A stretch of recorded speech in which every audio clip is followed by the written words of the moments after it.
We are at the Butterfly Garden in Memphis Botanic Garden. It is a long, long walk from just about anywhere else in the garden, especially the house where we like to meet, that guest house in the big backyard. It's about the furthest away from that house that you can get when you're in the garden. But come with me, we're gonna walk just quickly through here.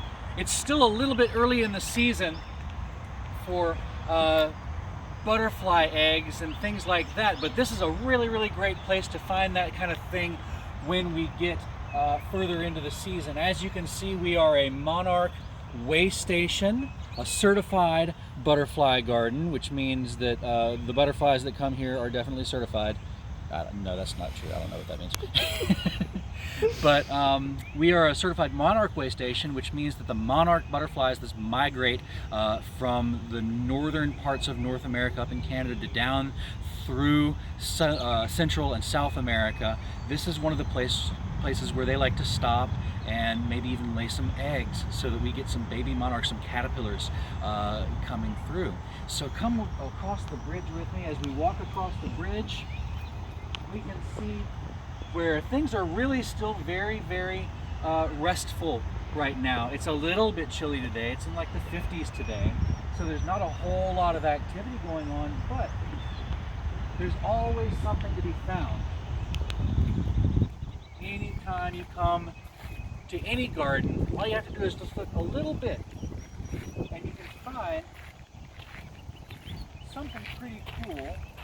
Where did I see earlier where there's an animal that has built a little hut here? We call these crawfish chimneys.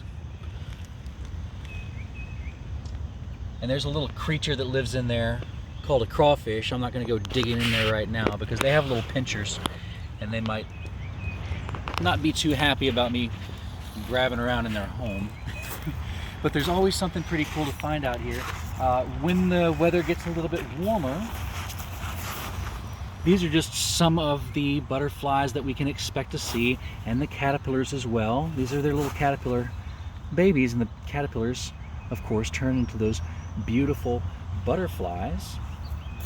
And some of our plants, you can even see where when that purple coneflower comes up, you'll be able to see that it is a host plant for the checker spot or pearl crescent butterflies. So we'll know which eggs we're looking for. We're going to come a little bit further in here.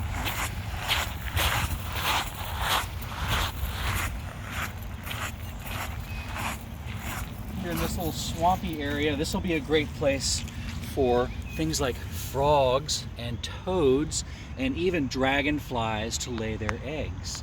And it's possible that there are some out there right now that we're just not seeing, but my friend Taylor and I looked through this little swampy, marshy area earlier, trying to find some kind of example of frog or toad or dragonfly eggs. Maybe it's still just a little bit chilly for that kind of thing, but I wanted to show you one other thing.